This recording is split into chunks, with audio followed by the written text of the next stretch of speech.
Triangular method. এই triangular method দিয়েই আমরা আজকে শিখব কিভাবে সিম্পল সেন্টেন্স থেকে কমপ্লেক্স সেন্টেন্সে বা কমপ্লেক্স সেন্টেন্স থেকে কম্পাউন্ড সেন্টেন্সে বা কম্পাউন্ড সেন্টেন্স থেকে সিম্পল সেন্টেন্সে পরিবর্তন করা যায়। চলুন তাহলে শুরু করা যাক। এখানে প্রথমে আমি একটি ত্রিভুজ আঁকলাম। যদি একটু বাঁকা হয় কিছু মনে করবেন না, যেহেতু ডিরেক্ট হাত দিয়ে আঁকছি।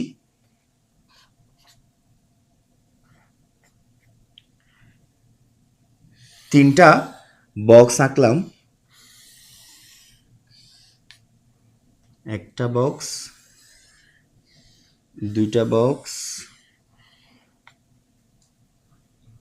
তিনটা বক্স।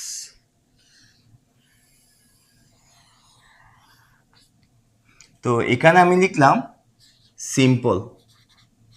সিম্পল সেন্টেন্স আমরা সবাই জানি, সিম্পল সেন্টেন্স মানে হচ্ছে সরল বাক্য। কমপ্লেক্স সেন্টেন্স মানে হচ্ছে জটিল বাক্য। কম্পাউন্ড সেন্টেন্স হচ্ছে যৌগিক বাক্য। তো আজকের নিয়মটা আমরা শুধু বিপরীত কিছু বোঝালে তখনই ব্যবহার করব। যেমন ধরেন, যখন বিপরীত কিছু বোঝাবে তখন আমরা সিম্পল সেন্টেন্সে লিখব ইন স্পাইট অফ বা ডেসপাইট বা নট উইথ স্ট্যান্ডিং।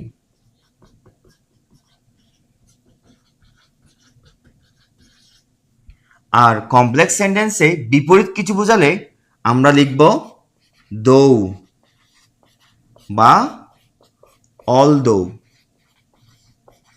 কম্পাউন্ড সেন্টেন্সে বিপরীত কিছু বোঝালে আমরা লিখব বাট। আমরা কিছু উদাহরণের মাধ্যমে প্র্যাকটিস করি। সিম্পল সেন্টেন্স, একটা সিম্পল সেন্টেন্স লিখলাম ইন স্পাইট অফ দিয়ে in spite of being poor he is honest।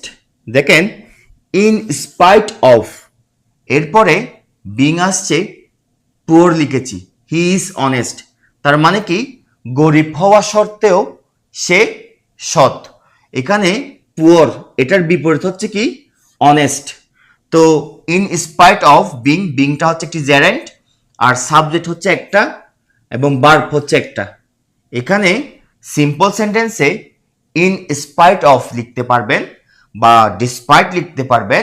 এখানে যদি ডিসপাইট লিখেন এখানে একটি হিজ বসবে, যদি নট উইথ স্ট্যান্ডিং লিখেন তাও একটি হিজ বসবে বিং এর আগে। কিন্তু যদি ইন স্পাইট অফ লিখেন বিং এর আগে কোনো হিজ বসানোর প্রয়োজন নেই। তো in spite of being poor he is honest, গরিব হওয়া সত্ত্বেও সে সৎ। এটাকে যদি আমরা কমপ্লেক্স সেন্টেন্সে পরিবর্তন করি, দেখেন কতটা সহজ। কমপ্লেক্স সেন্টেন্সে ইন স্পাইট অফ যেখানে আছে সেখানে আপনি জাস্ট দো লিখে দিবেন। দো সাবজেক্ট হি ছিল, আমরা একটা হি লিখবো। ভার্ব ছিল ইজ, হি এর সাথে যেহেতু ইজ বসে আমরা ইজ লিখবো। দো হি ইজ অ্যাডজেক্টিভ যেটা ছিল সেটাকে এখানে লিখব।